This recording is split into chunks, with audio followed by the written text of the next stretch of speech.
चलिए दोस्तों, आज के वीडियो स्टार्ट करते हैं और जानते हैं ये कौन है विलियम हैमिल्टन एंड हरमन ग्रासमन। इन्होंने वेक्टर अलजेब्रा का यूज बताया और इनके सहायता से हम लोग आज जानते हैं कुछ नियम और पढ़ते हैं। और 19वीं शताब्दी में वेक्टर अलजेब्रा का शुरुआत हुआ और आज की इस वीडियो हम जानेंगे। इससे पहले हम 3 लेक्चर दे चुके हैं और आज की इस वीडियो में क्या होगा, तो आज की इस वीडियो में होगा रिवीजन और खटाखट आपको क्वेश्चन मिलेगा और क्वेश्चन सॉल्व कीजिएगा। आज होगा एनसीईआरटी 10.1 एंड आरडी शर्मा में 23.1 का सॉल्यूशन। तो उसमें हम आपको कुछ टाइप बता देंगे, उसके बाद आप खुद ही बना लीजिएगा। इसलिए ध्यान से यहाँ देखिएगा कि क्या चल रहा है। और अब जानिएगा कि विलियम हैमिल्टन कौन है एंड हरमन ग्रासमन कौन है, कि इन्होंने क्या दिए थे, वेक्टर अलजेब्रा का यूज बताया और हम लोग आज तक यूज करते हैं और आगे यूज करेंगे। चलिए आगे देखते हैं नेक्स्ट में कि क्या होता है टाइप्स ऑफ वेक्टर में ब्रीफ रिवीजन करेंगे, बहुत ही जल्दी समाप्त करेंगे। और अगर आप पिछला वीडियो नहीं देखे हैं ना, इस चैनल पर नए हैं, तो आप जाकर पिछले वीडियो देख लीजिएगा। उसके बाद क्वेश्चन आज बहुत ही, क्योंकि हम पिछले वीडियो में बहुत ही डीप बताए हैं, यहाँ पर रिवीजन होगा तो रिवीजन ऐसा ही हम बताएंगे। जितना जरूरी होगा उतना ही हम आपको सिखाएंगे। इसलिए डीप सीखना है, ज्यादा विस्तार से सीखना है तो पीछे जाकर वीडियो देख लीजिए, आपको प्लेलिस्ट में मिल जाएगा।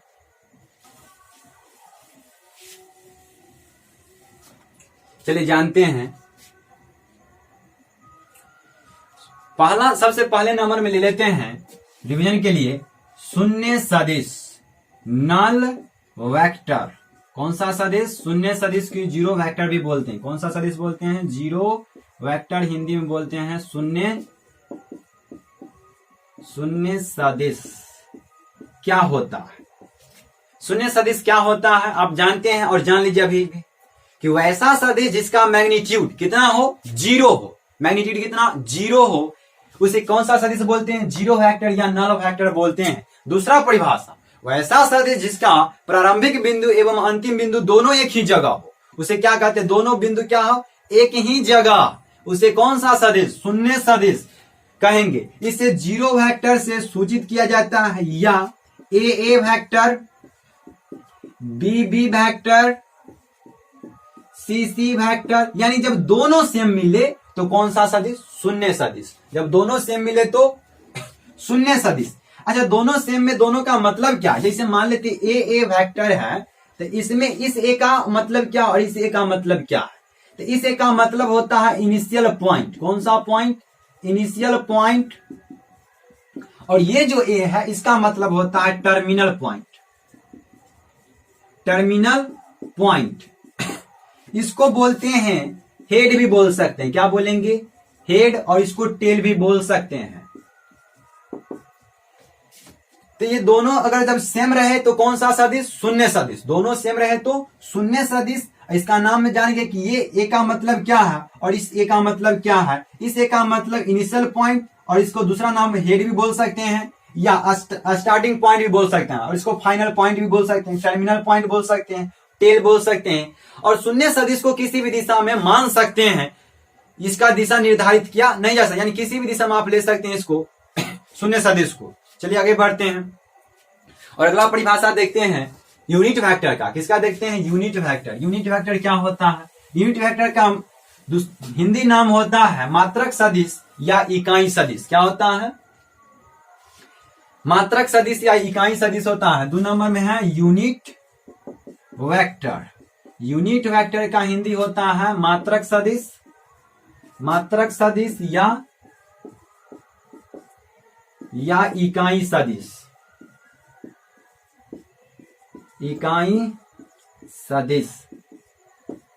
इकाई का मतलब एक, यूनिट का मतलब कितना? एक। यानी कि वैसा सदिश जिसका परिमाण, मैग्नीट्यूड, मापांक, मॉडुलस एक हो, उसे कहेंगे यूनिट वेक्टर। क्या कहेंगे? यूनिट वेक्टर कहेंगे। अगर कोई वेक्टर ए है और इसका यूनिट वेक्टर चाहिए तो उसको लिखेंगे ए कैप, यानी कि जिस पर कैप चढ़ गया, जिस पर कैप चढ़ गए वो कौन सा वेक्टर? Unit vector. कौन सा वेक्टर होगा? Unit vector. जैसे कि बी कैप, तो बी कैप क्या हो जाएगा? Unit vector. और यूनिट वेक्टर का मैग्नीट्यूड कितना होता है? 1 होता है। यानी लिख सकते हैं modulus of B cap equal to 1। कोई पूछता है पी कैप का मान बताइए, तो पी कैप क्या है? Unit vector. इसका मैग्नीट्यूड लेंगे तो कितना आएगा? 1 आएगा। कितना? यूनिट, जैसे कि बी कैप है तो बी कैप चढ़ गया ना, तो कैप चढ़ गया था कौन सा वेक्टर, यूनिट वेक्टर। कैप दिखाई जिस पर दे दे वो कौन सा वेक्टर, यूनिट वेक्टर। अब पी कैप है, अब पी कैप का क्या पूछ रहा है, मैग्नीट्यूड या बोल सकते हैं मॉडुलस पूछ रहा है। तो मॉडुलस ऑफ पी कैप का मान कितना, एक आएगा। क्यों आएगा कि मैग्नीट्यूड तो एक ही होगा, यूनिट वेक्टर है तो। अब चलिए कोई वेक्टर मान लेते हैं ए वेक्टर है, कौन सा ए वेक्टर है, तो इसका यूनिट वेक्टर निकालने का फॉर्मूला क्या होता है। तो जैसे कोई ए वेक्टर है तो इसका ए कैप चाहिए, तो ए कैप कैसे निकालेंगे, तो vector A upon modulus of vector A.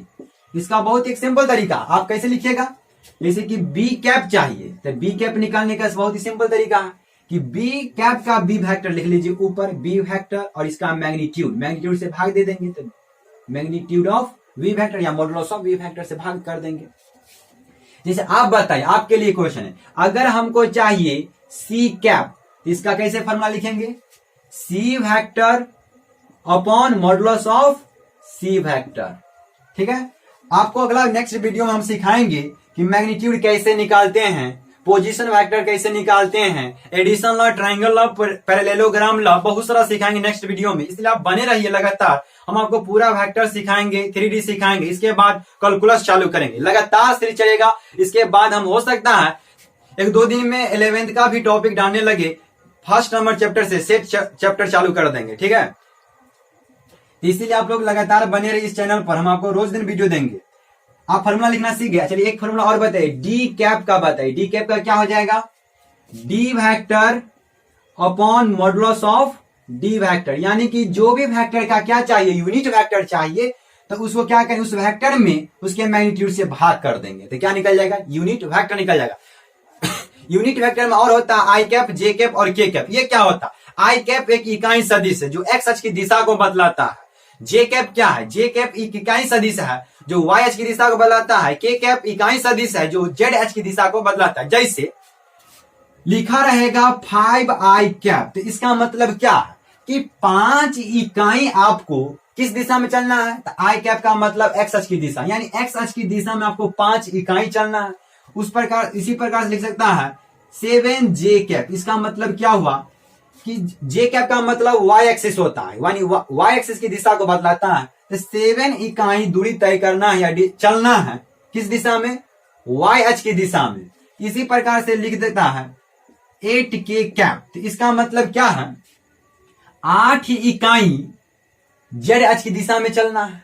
ठीक है, यानी कि कैप का मतलब जेड अक्ष की दिशा, के कैप का मतलब, जे कैप का मतलब वाई अक्ष की दिशा, और आई कैप का मतलब एक्स अक्ष की दिशा होता है। याद रखिएगा, ये आगे काम करता है पोजीशन वेक्टर लिखने में, वहां पर डिस्टेंस निकालेंगे, बहुत सारा नया चीज सीखेंगे। आगे बढ़ते हैं, अगला आप देखते हैं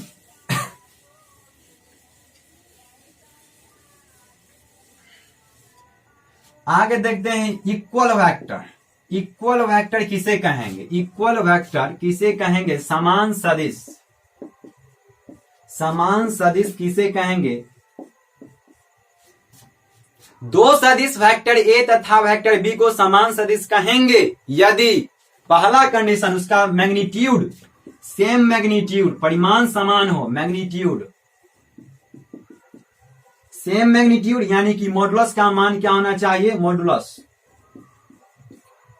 मैग्नीट्यूड बोलिए या मॉडुलस बोलिए, हिंदी में परिमाण बोलिए या मापांक बोलिए, इसको मापांक बोल सकते हैं। मैग्नीट्यूड का हिंदी परिमाण और मॉडुलस का हिंदी मापांक, कुछ भी बोल सकते हैं। तो सेम हो क्या होना चाहिए, इक्वल वेक्टर होने के लिए सेम मैग्नीट्यूड, और दूसरा कंडीशन सेम डायरेक्शन, दूसरा condition same direction, same direction होना चाहिए। दो कंडीशन सेटिस्फाई कर गया तो हम बोलेंगे कौन सा सदिश है, इक्वल वेक्टर है, समान सदिश है।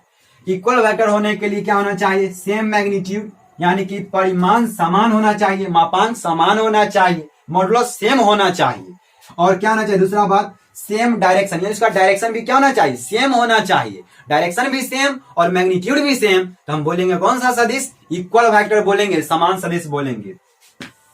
अगला वेक्टर लेते हैं फ्री वेक्टर। कौन सा वेक्टर, फ्री वेक्टर, स्वतंत्र सदिश।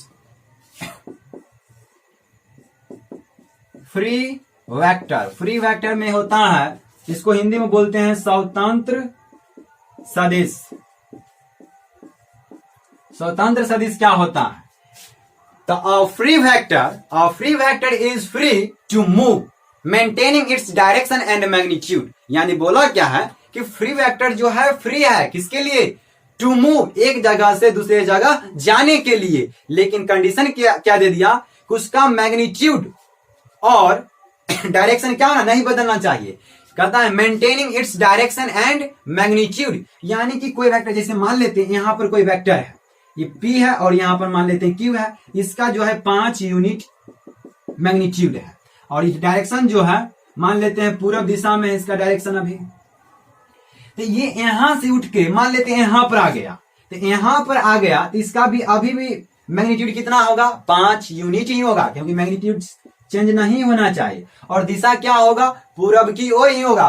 परिभाषा में बोलता है ना, a free vector is free to move maintaining its direction and magnitude, यानी इसका मैग्नीट्यूड और डायरेक्शन नहीं बदलना चाहिए। देखिए मैग्नीट्यूड नहीं बदलाना, इसका डायरेक्शन भी नहीं बदलेगा, यानी पूरब दिशा ही रहेगा।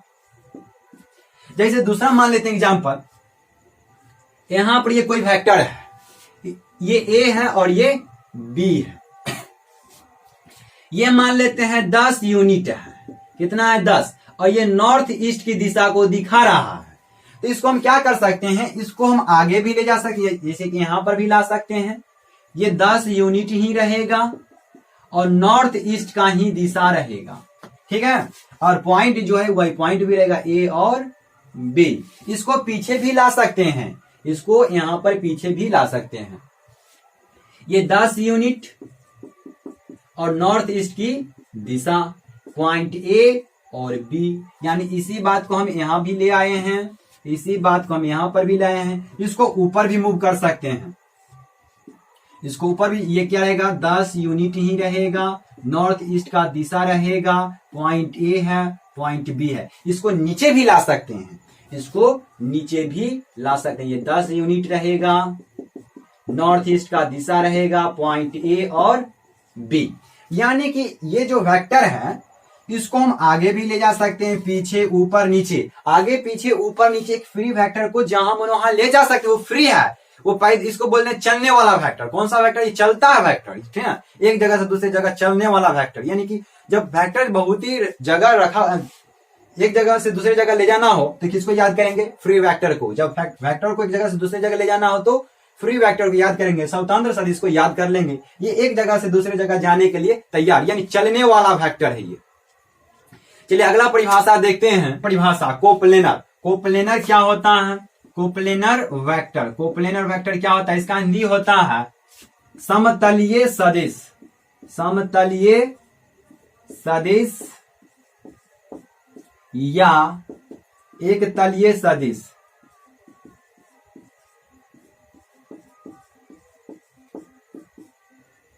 समतलीय सदिश या एक तलीय सदिश बोलते हैं। कोप्लेनर वेक्टर बोलते किसे है? तो किसी भी निश्चित प्लेन के दिए हुए वेक्टर उसके पैरेलल हो या उसी में लाइज करता हो। क्या बोले? देखिए ध्यान से सुनिएगा इस बात को, कि कोई भी प्लेन हो, कोई भी निश्चित प्लेन के जो भी जितना भी वेक्टर है उसके पैरेलल वेक्टर जो निश्चित प्लेन है, जैसे मान लेते हैं जो बोर्ड है ये निश्चित प्लेन है, इसके समानांतर मान लेते पूरे जो उंगली दिखाई दे रहा है, ये जो नाखून है उसकी दिशा बता रहा, और ये जो उंगली है ये वेक्टर है, तो इसके पैरेलल हो सब क्या हो जाएगा? Coplanar vector. या इसी में लाइज करता हो, इसी प्लेन में, इसी बोर्ड में स्थित हो, तो हम बोलेंगे तभी सब क्या है? Coplanar vector. अगर ये सब कंडीशन सेटिस्फाई नहीं करता हो तो कौन सा वेक्टर होगा? नॉन कोप्लेनर वेक्टर हो जाएगा। कौन सा vector? Non coplanar vector. Two vectors are always coplanar vector, यानी दो सदिश हमेशा क्या होते हैं? कोप्लेनर वेक्टर होते हैं। चलिए अगला देखते हैं परिभाषा, पैरेलल वेक्टर। पैरेलल वेक्टर देखते हैं कि पैरेलल वेक्टर क्या होता है।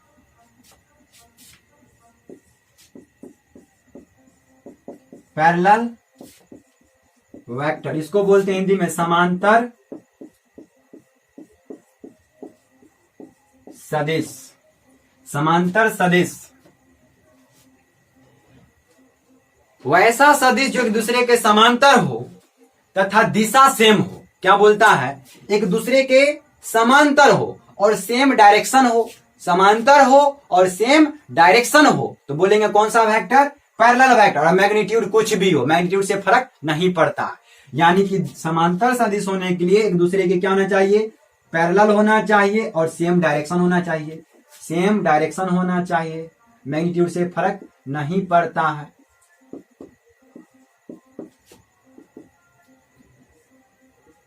ये भी क्या है, पैरेलल वेक्टर है, एक छोटा के बड़ा है, मैग्नीट्यूड से फर्क नहीं पड़ता है, पैरेलल है, ठीक है। यानी कि पैरेलल वेक्टर होने के लिए कंडीशन मान लेते हैं कि ऐसा ये कंडीशन सेटिस्फाई करना चाहिए, वेक्टर ए बराबर lambda multiple of vector B, या वेक्टर बी के साथ कंडीशन बनाना चाहते हैं तो आप ऐसे भी लिख सकते हैं, वेक्टर बी बराबर लैम्डा मल्टीपल वेक्टर ए लिख सकते हैं। ये कंडीशन अगर सेटिस्फाई करता है तो कौन सा वेक्टर, पैरेलल वेक्टर, समांतर सदिश। अब प्रत्येक समांतर सदिश संरेख सदिश तो होते हैं, कैसे होते हैं अभी बतला देते हैं। यानी ये कंडीशन को सेटिस्फाई करेगा तो कौन सा सदिश, पैरेलल वेक्टर, समांतर सदिश। चलिए आगे देखते हैं संरेख सदिश। संरेख सदिश क्या हो,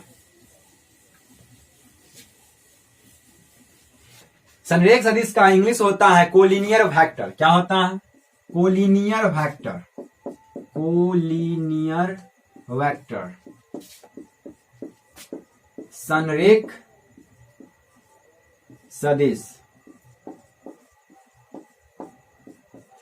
संरेख सदिश या संरेखीय सदिश भी बोला जाता है, ठीक है। तो कोलिनियर वेक्टर वैसा सदिश जो एक दूसरे के समांतर हो, क्या हो, एक दूसरे के समांतर हो तो वो संरेख सदिश है, इतना ही बात। सिर्फ समानांतर हो जाए तो संरेख सदिश है। कंडीशन कैसे बनेगा, समानांतर में ऐसे भी समानांतर है, पैरेलल है, या ऐसे भी कंडीशन बन सकता है, दिशा से फर्क नहीं पड़ रहा है, या ऐसा भी कंडीशन बनता है। इसको ध्यान रखिएगा, क्वेश्चन में मिलता है ऐसा कंडीशन, तो आपको वहां पर क्वेश्चन में सिलेक्ट करना पड़ेगा। तो ये कोई भी कंडीशन बन जाएगा तो क्या बोलेंगे, कोलिनियर वेक्टर है। इसमें क्या होता है, वैसा सदिश जो एक दूसरे के समानांतर हो, दिशा एवं परिमाण कुछ भी हो, फर्क नहीं पड़ता है, उसे क्या कहेंगे, संरेख सदिश कहेंगे। यानी कि इसमें क्या होना चाहिए, सिर्फ पैरेलल होना चाहिए और कंडीशन ये वाला सेटिस्फाई करना चाहिए, वेक्टर ए बराबर plus minus lambda multiple of vector B, या अगर वेक्टर बी के साथ कंडीशन बनाना चाहते हैं तो ऐसे लिख सकते हैं, plus minus lambda multiple of vector A. अच्छा, यहां पर यह बात बताइए कि लैम्डा है क्या, लैम्डा एक अचर है, वास्तविक संख्या है, और ये कंडीशन अपना मन पर बनता है कि आप वेक्टर ए के साथ कंडीशन बनाना चाहते हैं या बी के साथ, आप जैसा मन वैसा बना सकते हैं। अच्छा, ये प्लस माइनस का क्या लोचा है, तब प्लस कब होगा, जब सेम डायरेक्शन होगा, इसमें क्या आएगा, हमेशा प्लस आएगा। और जब विपरीत डायरेक्शन हो तब विपरीत डायरेक्शन में क्या जाएगा, निगेटिव आ जाएगा, क्या जाएगा, निगेटिव आएगा। तो कोलिनियर वेक्टर भी समाप्त करते हैं, आगे बढ़ते हैं। निगेटिव वेक्टर, निगेटिव वेक्टर क्या है, ऋणात्मक सदिश, निगेटिव वेक्टर, निगेटिव वेक्टर, ऋणात्मक सदिश।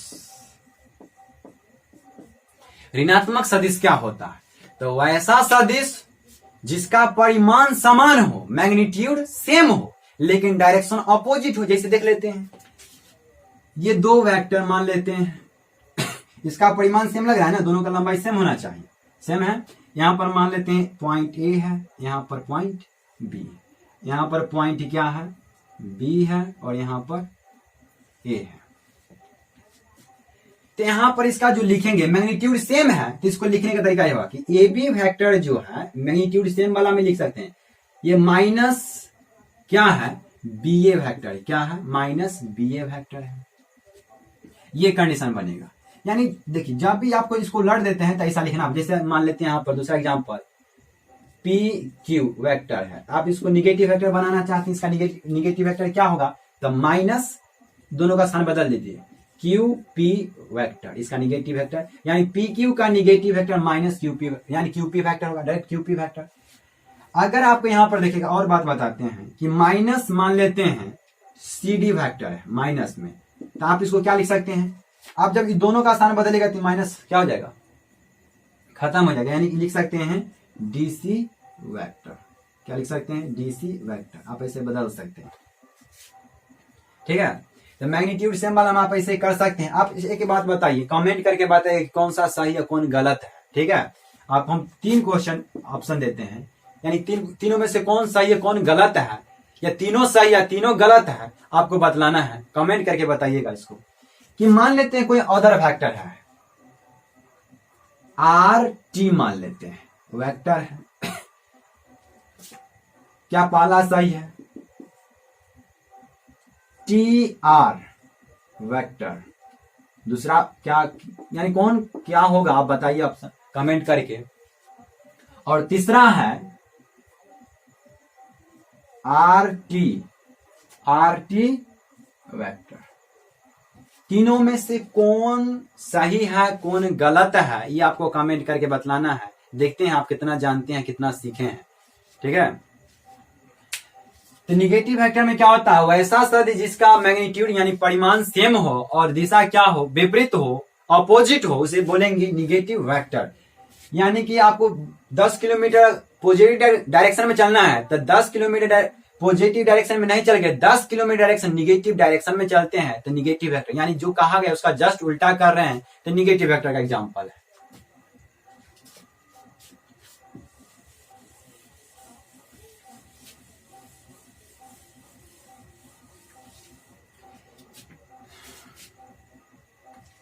चलिए अब क्या करते हैं, एनसीईआरटी में एक्सरसाइज 10.1 शुरू करते हैं और उसमें आपको क्या होगा, मात्रक यूज करना। और उसमें आपको मात्रक याद है तो क्वेश्चन तो सेकंड में खत्म हो जाएगा। और कुछ जो टाइप का है उस टाइप को हम बदला देंगे, जिससे आपका क्या होगा, आरडी शर्मा का भी 23.1 बन जाएगा। बहुत ही बेसिक क्वेश्चन है, आप समझ लीजिए। रिवीजन कराने का मेन मकसद है कि आपका पूरा कंसेप्ट चलता रहे और उसको बनाने में कोई दिक्कत नहीं हो, इसलिए हम आपको रिवीजन करा दिए हैं। मात्रक आप फिजिक्स में पढ़े होइएगा तो आपको याद ही होगा, उसके सहायता से हम क्वेश्चन बना लेंगे कि कौन सा अदिश राशि है कौन सा सदिश राशि है। बहुत ही सिंपल क्वेश्चन है। चलिए क्वेश्चन देखते हैं, हम बोर्ड पर क्वेश्चन लिखा रहेगा, उसका आंसर जस्ट देना है। ठीक है, चलिए बढ़ते हैं आगे। चलिए क्वेश्चन क्या कह रहा है, एक्सरसाइज 10.1 एनसीईआरटी का क्वेश्चन है। पहला क्वेश्चन है कि उत्तर से 30 डिग्री पूर्व में 40 किलोमीटर के विस्थापन का आलेखीय निरूपण कीजिए। जब भी वेक्टर में क्वेश्चन जब देगा ना तो दूरी वर्ड नहीं यूज करेगा, हमेशा क्या वर्ड यूज करेगा, विस्थापन। कि एक पॉइंट से दूसरे पॉइंट की सटीक डिस्टेंस लेना है तो ये विस्थापन ही ऐसा कर सकता है, दूरी में ऐसी क्षमता नहीं है, इसलिए कौन सा वर्ड यूज करेगा, विस्थापन यूज करेगा। दोनों का मात्रक भले ही सेम होता है, फर्क नहीं पड़ता, लेकिन दोनों में बहुत ही अंतर है। इस क्वेश्चन को बनाने के लिए सबसे पहले आपको कोऑर्डिनेट बनाना पड़ेगा। इसमें आपको दिशा निर्देशित करना पड़ेगा कि पूरब है, ये पश्चिम है, ये आपका उत्तर है और ये आपका दक्षिण है। क्वेश्चन में बोला है उत्तर से, यानी उत्तर से 30 डिग्री, यानी इसका आधा कीजिएगा तो कहां जाएगा, 45, यानी ऊपरी रहेगा थोड़ा, यानी इसका 30 डिग्री ये मान लेते हैं। ये इसका क्या है, 30 डिग्री। 30 डिग्री, उत्तर से 30 डिग्री, उत्तर से 30 डिग्री ले लिए। उत्तर से ये कितना डिग्री है, 30 डिग्री। उत्तर से 30 डिग्री ले लिए। अब बोलता है इसी डायरेक्शन में उत्तर से 30 डिग्री लेने के बाद आप 40 किलोमीटर विस्थापन कीजिए। तो यानी कि मान लेते हैं 1 2 3 4, ये जो एक एक टुकड़ा है 10-10 किलोमीटर का, यानी कि एक जो पैमाना है, एक पैमाना कितना किलोमीटर का है, 10 किलोमीटर का। कितना का है, 10 किलोमीटर का। एक पैमाना जो है 10 किलोमीटर का है, तो 4 पैमाना कितना, 40 किलोमीटर। यानी यहां पर मान लेते हैं कोई पॉइंट पी आएगा, यहां पर मान लेते हैं ओ आएगा। तो अगर देखें तो डायरेक्शन तो फिक्स है कि किस दिशा में चले हैं, तो उत्तर से 30 डिग्री 40 किलोमीटर चले हैं। तो ये ओपी वेक्टर बन जाएगा। कौन सा वेक्टर बन जाएगा, ओपी वेक्टर बन जाएगा। ठीक है, इस टाइप का बहुत सारा क्वेश्चन किताब में है, आप बनाकर देखिएगा, बन जाएगा। जो बोले एंगल उतना एंगल झुका के उसी दिशा में चलेंगे। यहाँ पर ये लिख दीजिएगा, ये लिखना जरूरी है, तभी पता चलेगा कितना क्या आपका मेजरमेंट है। ठीक है, आगे बढ़ते हैं। चलिए ये जो क्वेश्चन है ये आपके लिए है, ये आप बना कर बताइए, कोर्स अटेम्प्ट कीजिए कि आप इससे बन रहा है क्वेश्चन की नहीं। बोलता है अ डिस्प्लेसमेंट, डिस्प्लेसमेंट का मतलब होता है विस्थापन। क्या होता है, इसका मतलब है विस्थापन। डिस्प्लेसमेंट का हिंदी होता है विस्थापन। तो अ डिस्प्लेसमेंट ऑफ 50 किलोमीटर यानी कि 50 किलोमीटर विस्थापन तय करना है। किस दिशा में? तो साउथ ईस्ट। पहले तो हम आप यहाँ पर कोऑर्डिनेट बनाएंगे, सबका दिशा लिखेंगे। ईस्ट है, वेस्ट है, नॉर्थ है और ये साउथ है। अब बोलता है साउथ ईस्ट। तो साउथ और ईस्ट कहां पर है? ये पर है। तो साउथ ईस्ट में आपको करना है कितना दूरी तय? 50 किलोमीटर विस्थापन करना है। तो ये 50 चलेगा। मान लेते हैं 1 2 3 4 और ये 5। एक पैमाना जो है आपका 10 का है। एक पैमाना जो है आपका कितना का है? 10 किलोमीटर का। 10 किलोमीटर का 5 पैमाना। यहाँ पर मान लेते हैं पॉइंट ओ, यहाँ पर ए है तो वेक्टर कौन सा बनेगा? ए ओ ए वेक्टर बन जाएगा। ओ ए वेक्टर बन जाएगा। ठीक है। यहाँ displacement of 50 kilometre south east का ये फिगर बनेगा। एक बात यहाँ पर और ध्यान दीजिएगा कि यहाँ पर क्या है, डायरेक्शन एंगल नहीं बोला है। तो एंगल आपको 50-50 करें यानी 45 डिग्री करना पड़ेगा। टोटल कितना होता है? ये टोटल है 90। तो इसका आधा करके लीजिएगा कितना बनेगा? 45 डिग्री लेना पड़ेगा। जब एंगल नहीं दिया तो अपना मन से कितना लीजिएगा? 45। कि साउथ ईस्ट में 45 यही जाएगा। चलिए यहाँ पर क्वेश्चन बोल रहा है आकृति 10.5 में। आकृति 10.5 का आकृति है। ठीक है। आकृति कर लेते हैं। आकृति में कौन से सदिश संरेख है? पहला क्वेश्चन क्या है? संरेख कौन सा? इस पूरे में से 4 गो वेक्टर यहाँ पर, vector A, vector B, vector C और वेक्टर डी। यहाँ पर ये जो किताब में वर्ड यूज किया गया है ये गलत यूज किया है। किताब में ऐसा लिख दिया, एनसीईआरटी में ऐसा लिखा जो कि गलत होता है। ये तीर का निशान जब भी लगता है ना तो लेफ्ट टू राइट लगता है। चाहे दुनिया का कोई भी बुक हो उसमें ये जो तीर का निशान जब भी लगता है वेक्टर में लेफ्ट टू राइट लगता है। गाना सुने ना, लेफ्ट टू राइट। तो वही वाला बात है, जब भी लेगा तो लेफ्ट टू राइट ही लेगा। गाना भी है और मैथ में भी पालन करता है तो मैथ का भी गलत नहीं होता। ठीक है। यानी जब भी लेगा तो लेफ्ट टू राइट ही लोगा। यानी कि ऐसा ही तीर का निशान होगा। कभी भी आपको इससे दूसरा तरीका नहीं मिल सकता है। ठीक है। तो वेक्टर लिखने का ये ध्यान दीजिएगा, किताब में गलत लिख दिया, हम यहाँ सही कर दिया। तो आपको पहला बात करना है संरेख सदिश कौन सा है। तो हम आपको इतना देर से क्या रटवाए हैं? परिभाषा। तो उसका आप यूज कीजिए ना कि संरेख सदिश होता क्या है, किसे कहते थे। हम आपको बोले थे ना, ध्यान से सुनिएगा और याद कीजिएगा। याद अगर किए होंगे तो क्वेश्चन बहुत ही आसान है। संरेख सदिश तो वैसा सदिश जो एक दूसरे के समांतर हो। सिर्फ इतना ही देखना है, समांतर हो, दिशा एवं परिमाण कुछ भी हो, उसे क्या कहेंगे? संरेख सदिश। देखिए वेक्टर ए और वेक्टर सी एक दूसरे के क्या है? समांतर हैं। तो यहां पर तब पहला मिल गया vector A comma vector C. दूसरा क्या मिलेगा? हम ऐसा भी आपको संरेख में बताए थे, ऐसा कंडीशन भी बनेगा। इधर भी तीर जाएगा, इधर भी जाएगा, तो ये भी आ जाएगा अकाउंट में। एंड वेक्टर डी, ये तीनों क्या हो जाएगा? Vector A comma vector C and vector D क्या है? संरेख सदिश है। समान सदिश, समान सदिश में क्या होता है? सेम मैग्नीट्यूड, सेम दिशा, सेम। देखिए एक इकाई, 2 इकाई, 1 इकाई और एक यहाँ बोला ना कि जो पैमाना है एक मात्रक का। तो एक मात्रक, 2 मात्रक, 1 मात्रक, 1 मात्रक, 2 मात्रक, मैग्नीट्यूड सेम, डायरेक्शन भी सेम। यानी आ गया यहाँ पर vector A and vector C. और हो सकता है कोई क्या डायरेक्शन सेम और किसी में दिखाई देता है? नहीं दिखाई देता। यही हो जाएगा।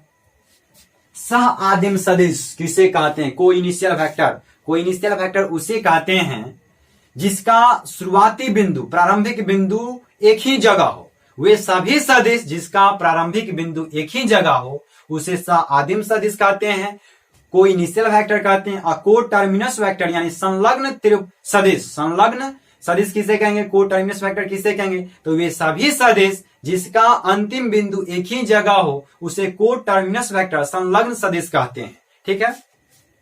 यहाँ सह आदिम सदिश जिसका प्रारंभिक बिंदु एक ही जगह होते। देखिए यहाँ पर इस जगह से 3 वेक्टर निकला और कहीं ऐसा नहीं है कि वहां से वेक्टर जन्म लिया हो। ठीक ना।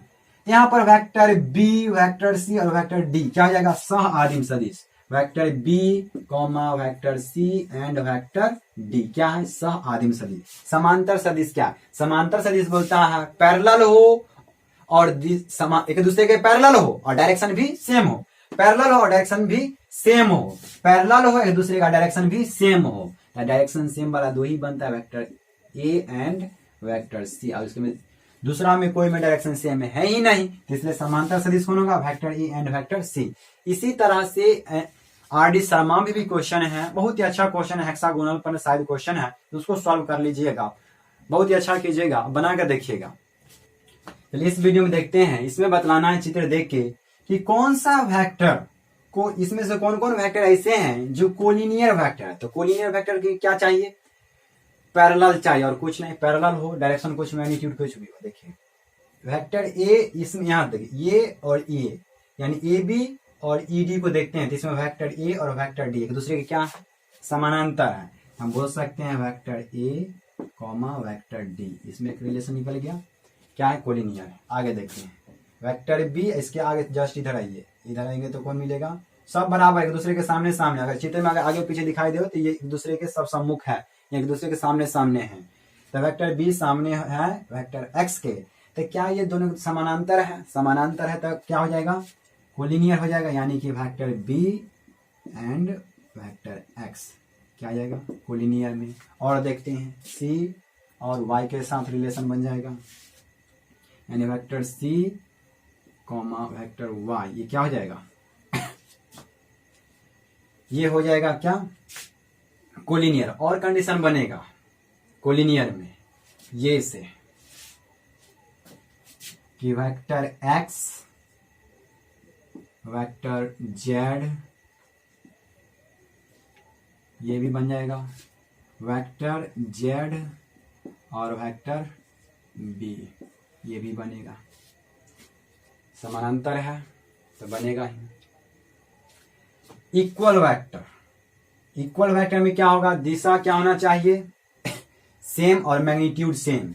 दिशा सेम, देखिए यहाँ पर दिशा दोनों का सेम है, तो यहाँ पर आ जाएगा vector A comma vector D. और कोई होगा, यहाँ पर देखिए ये दोनों का डायरेक्शन सेम है, यहाँ पर इसका और इसका दोनों का डायरेक्शन सेम है, क्या आ जाएगा Y vector comma C vector. और कोई है क्या, डायरेक्शन सेम मैग्नीट्यूड भी सेम, इस दोनों का डायरेक्शन भिन्न भिन्न है, इसमें तो आ ही नहीं सकता है, इसलिए इतना ही होगा। कोई इनिशियल वेक्टर जिसका शुरुआती बिंदु एक ही जगह हो, देखिए यहाँ से बहुत सारा वेक्टर निकला है, वेक्टर ए निकला है, वेक्टर जेड निकला है, वेक्टर वाई निकला है, तो कोई इनिशियल वेक्टर में वेक्टर ए वेक्टर वाई और वेक्टर जेड ये बनेगा। एंड और दूसरा क्या बनेगा, यहाँ देखिए यहाँ से दो वेक्टर निकला है, क्या क्या निकला है, vector x and vector D निकला, तो ये कोइनिशियल वेक्टर बन जाएगा। और क्या बोलता है, कोइनिशियल कोलिनियर बट नॉट इक्वल, यानी इक्वल नॉट इक्वल किसमें, मैग्नीट्यूड में बराबर नहीं हो, मैग्नीट्यूड में बराबर नहीं हो, यानी इसको मैग्नीट्यूड से तुलना कर रहा है कि इसका मैग्नीट्यूड बराबर नहीं हो। कोलिनियर तो हो लेकिन मैग्नीट्यूड बराबर नहीं हो, कोलिनियर है मैग्नीट्यूड बराबर, कोलिनियर है मैग्नीट्यूड बराबर, देखिए यहाँ पर इसका और इसका कोलिनियर है मैग्नीट्यूड बराबर, तो इसको नहीं लेना। ये दोनों देखिए कोलिनियर है मैग्नीट्यूड भी बराबर, इसको भी नहीं लेंगे। यहाँ देखिए कोलिनियर दोनों है सी डी और ए एफ, क्या है कोलिनियर है और लेकिन सेम मैग्नीट्यूड है, नहीं लेंगे। आप देखते हैं एफ ई क्या है और इस ए डी के पैरेलल है, तो पैरेलल है लेकिन डायरेक्शन भिन्न भिन्न है, डायरेक्शन भिन्न भिन्न है, मैग्नीट्यूड भी भिन्न भिन्न है तो यहाँ पर ये आ जाएगा कोलिनियर बट नॉट इक्वल में क्या आ जाएगा, X vector comma Z vector. और क्या बनेगा, इसके साथ रिलेशन बनेगा Z vector comma vector B. ये पूरा क्वेश्चन का आपका आंसर होगा। और क्वेश्चन आपको मिलता है किसी बुक में तो और बनाइए, खोज खोज के बनाइए, आपके पास जितना किताब है मैथ का उस सबको सॉल्व कीजिए, सब बनेगा। क्योंकि आपके पास अगर कॉन्सेप्ट क्लियर है तो प्रत्येक बुक आपसे बनेगा, ठीक है। निम्नलिखित मापों को अदिश एवं सदिश के रूप में श्रेणीबद्ध कीजिए, यानी कि कौन सा इसमें से अदिश है और कौन सदिश है, ये इसकी आपको पहचान कर आइडेंटिफाई करना है। देखिए 10 केजी यानी द्रव्यमान, द्रव्यमान यहाँ पर क्या है, अदिश राशि। जैसे कि आप जाते हैं बाजार सामान खरीदने के लिए तो बोलते हैं ना कोई सामान इतना है, जैसे कि आलू खरीदते हैं तो आलू 5 केजी दीजिए, ऐसा तो नहीं बोलते उत्तर दिशा में घूम कर दीजिए, पश्चिम दिशा में घूम कर दीजिए।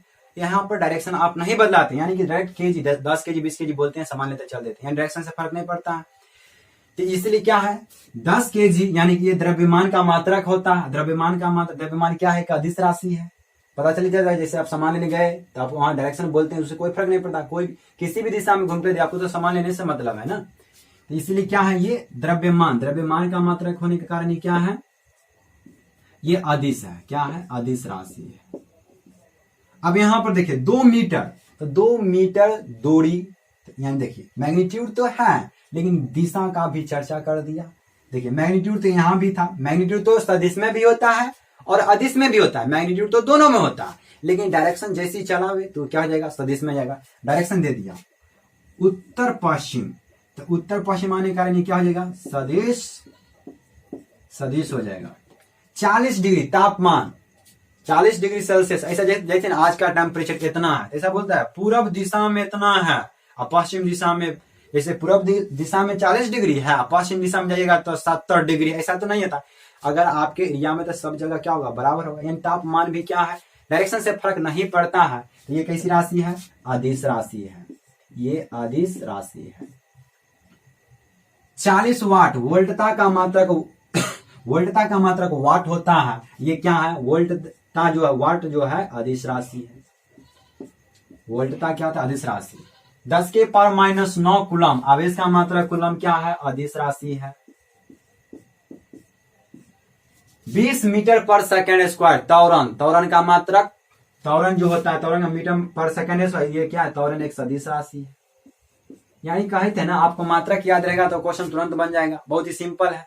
ये सब खत्म, आपका लगभग पूरे टाइप खत्म हो गया है। इसलिए आप क्या कीजिएगा, 10.1 खुद से एक बार सॉल्व कीजिए।